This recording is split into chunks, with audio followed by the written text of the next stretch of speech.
Let's continue with chapter 2, line 2.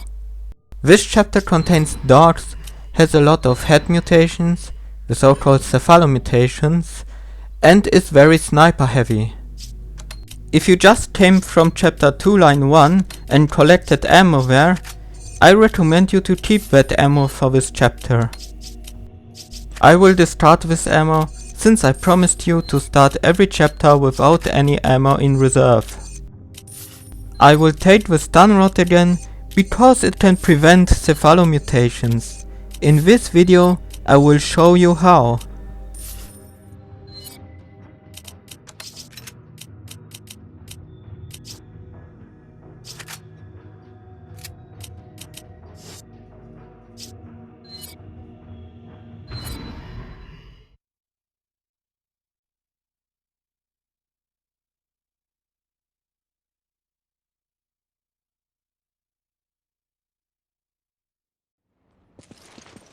This chapter begins with 3 waves of darts.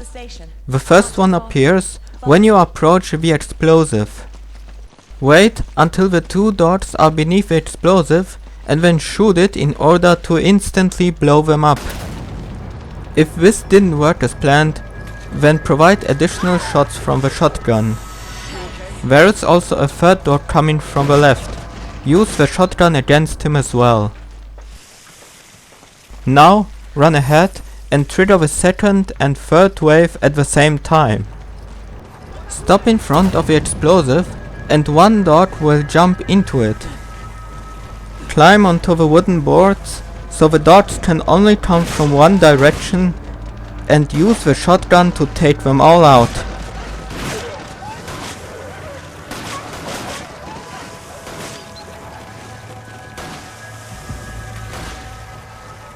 There are also 3 Maginis with crossbows at the upper level. Stay where you are and use the sniper rifle to defeat 2 of them. One of them has a Kipipeo mutation, the flying monsters. For the third one, you have to climb up. Keep running so he will miss his shot. He may have a Kipipeo mutation if you use headshots, so avoid them.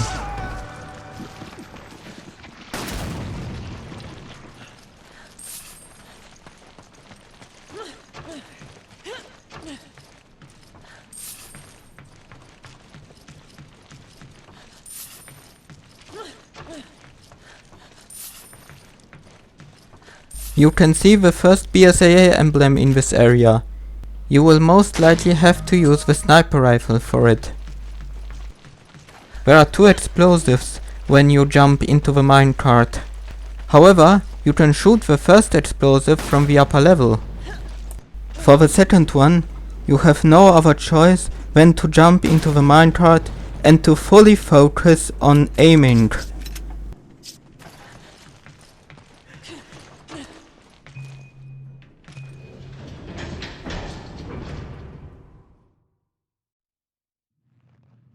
Thanks for the help. The mine area features a lot of cephalomutations, the ones that come from the head. There are 2 kinds of enemies who have a mutation within them. For the first kind, the mutation will always come, unless you use a mutation prevention method. For the second kind, the mutation will only come when you use headshots, so avoiding them is the simple solution. The area with the lantern features the first kind.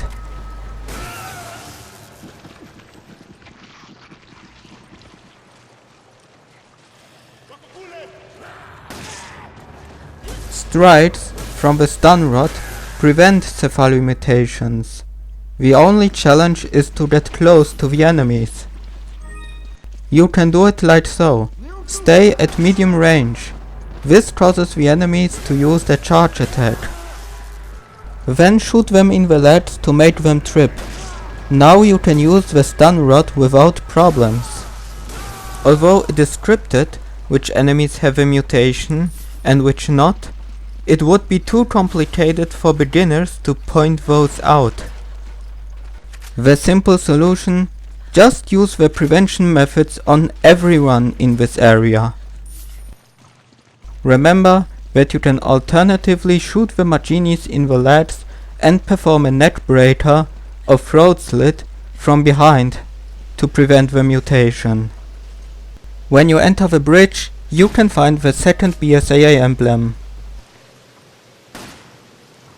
There come 3 at once, so this one is tricky. If you want to prevent mutations, you either have to make all 3 trip and or stun them before using the stun rod, or you perform the neck breaker or throat slit on each individual. If this is too risky or too difficult, you can play it safe and use the shotgun. However, you have to waste more shotgun shells against cephalomutations.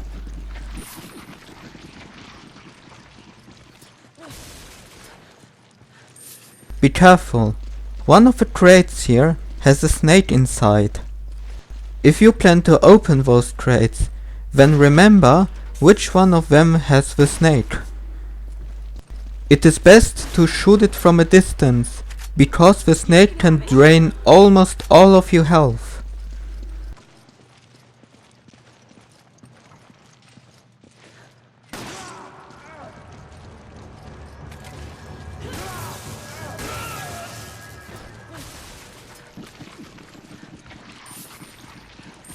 There is a secret passage with a treasure nearby. If you plan to go there, remember that there is also a crate with a snake. For the gate section, it is better when you stay behind and defend yourself against the Maginis. I think I can use the crank over there. Stay here. There are 3 of them in total, but only 2 of them show up right away. The third one stays behind.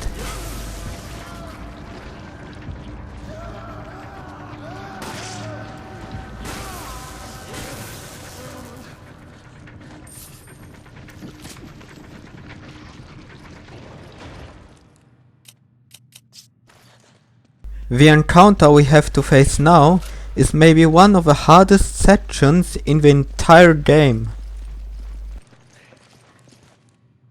After triggering the enemies, retreat into the cave immediately in order to stay out of reach from the crossbow Maginis. A lot of Maginis will attack you and many of them have cephalomutations. But this time, however, it is the kind of mutation that is only triggered by headshots. Brute force is an appropriate solution here, and this is why I told you to keep the ammo from 2 line 1 if you have done it before. Use the pistol and the sniper rifle to defeat all the enemies here. Avoid using the shotgun because it tends to trigger the mutations. The H&K P8 handgun is a good weapon for this case. It has the piercing ability and can hit multiple targets with 1 shot. And with a reload time of 0.85 seconds, you can reload at almost any time without problems. At some point, but the moment is random, a Magini with a crossbow will appear. You need to prioritize him as soon as possible.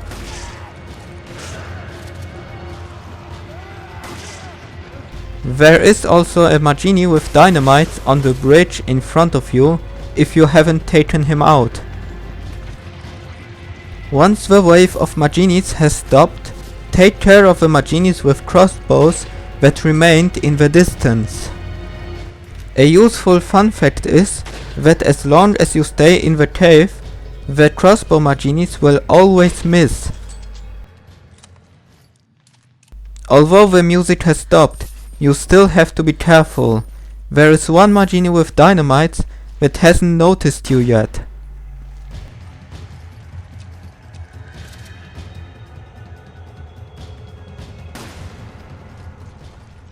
Okay. Once again, I share the item collection process with the AI by using its attack mode.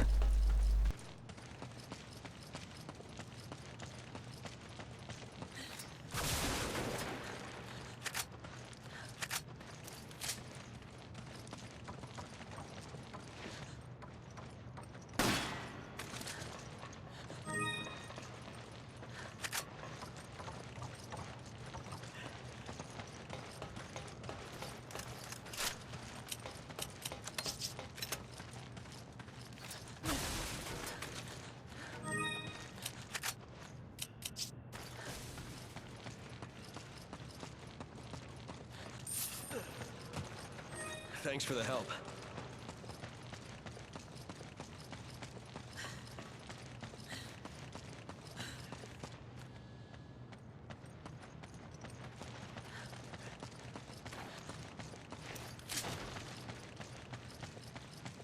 Come on! This Majini has a cephalomutation. If you manage to hit his dynamite, he will blow up and you prevent the mutation.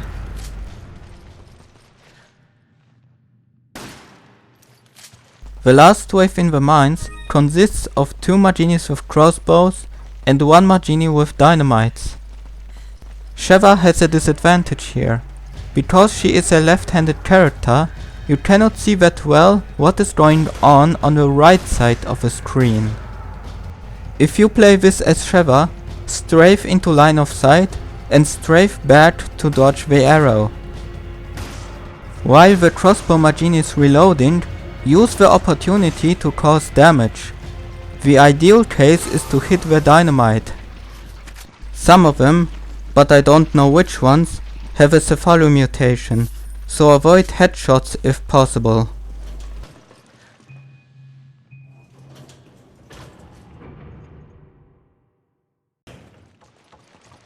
This section is going to be sniper heavy. Thanks to the high capacity of the S75 sniper rifle, you should be able to get through though, even in the worst case scenario where the game is not willing to give you any rifle drops. Run to the window and take cover in order to dodge the incoming arrow. There is also a second one further away, which you should defeat quickly before he starts attacking. There are 3 Majinis in total who are trying to use their machine gun turret. You should focus on those now. Also, 2 Majinis will come into the building and try to attack you from behind. If you change your AI partner to attack mode, it will take care of them for you. About the 3rd Majini that runs towards the turret, watch closely if he really dies. He can sometimes survive a shot from the S75 sniper rifle. On the cliff near the ladder, there are also a Majini with a crossbow and 1 with dynamites. I shot those 2 already between the moments where a Majini ran towards the machine gun turret, just in case you didn't notice.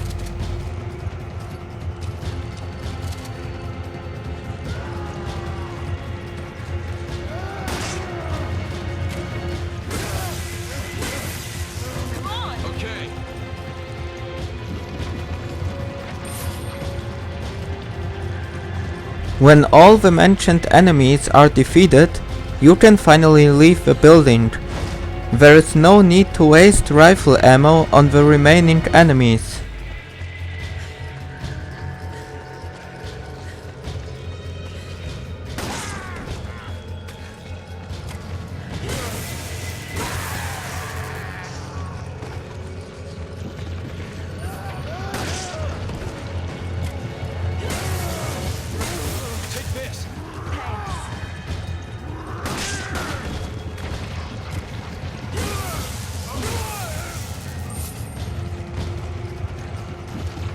You can find a red herb up here. You should take it. You take that! Roger.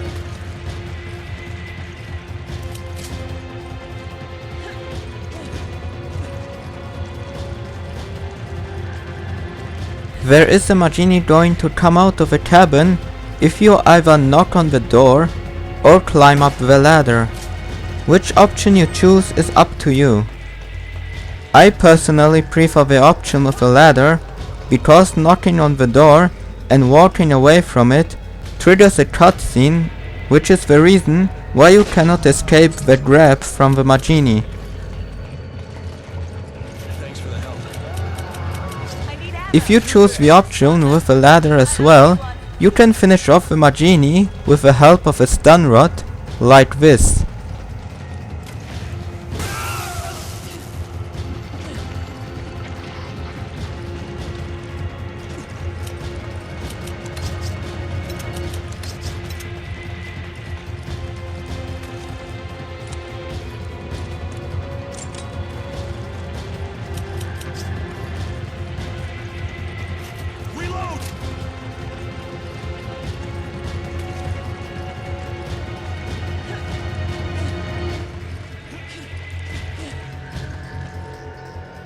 This encounter is a tough one. Run the way over here and shoot some of the Maginis with dynamites with a sniper rifle. Because of all the Maginis with dynamites, do not try to push forward and stay here instead. Large groups of Maginis will appear from two directions. One group will come down from the hill where the dynamite Maginis are, and the second group will come from the left where you came from. Most of the enemies will have melee weapons, but some of them will also appear with crossbows and dynamites. Whenever possible, you should prioritize those.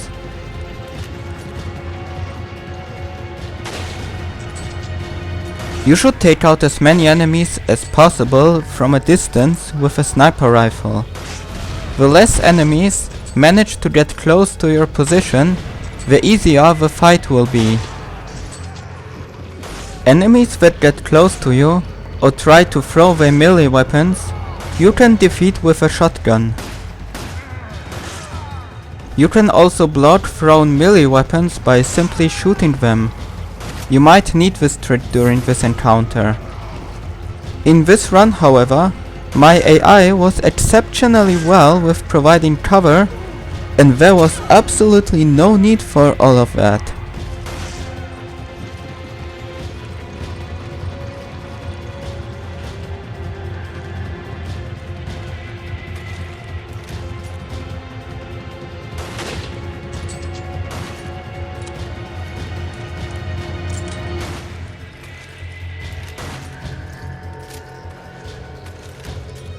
Once all Maginis that ran towards you are defeated, it's finally time to push forward.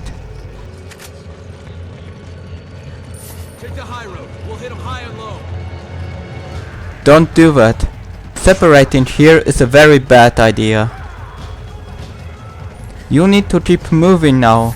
Standing still for a longer period of time will cause either you or the AI partner to get hit by a dynamite. Your task is to run to the spot where the container is.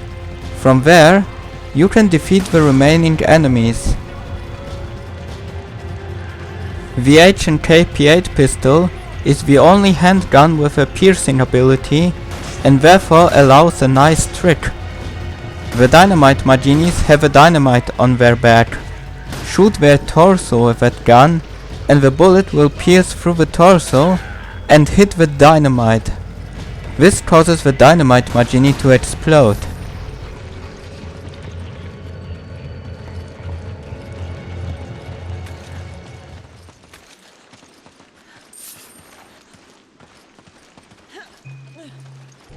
You can't do it yourself. Let me help you out.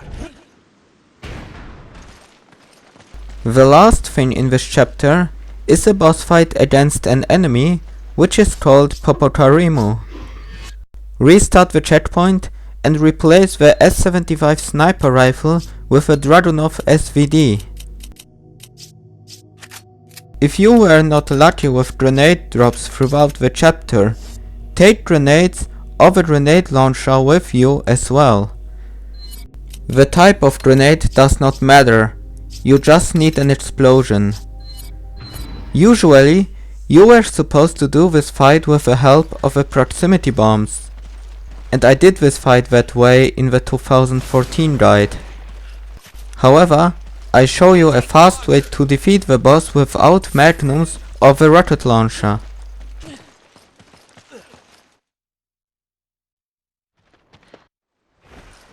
Get close and cause an explosion when it is about to land. Now use the Dragunov SVD, the best damage per second sniper rifle, to cause damage to the weak spot. Position yourself on the right side so your AI partner can help out too. It should take about 13 to 15 shots to defeat the boss.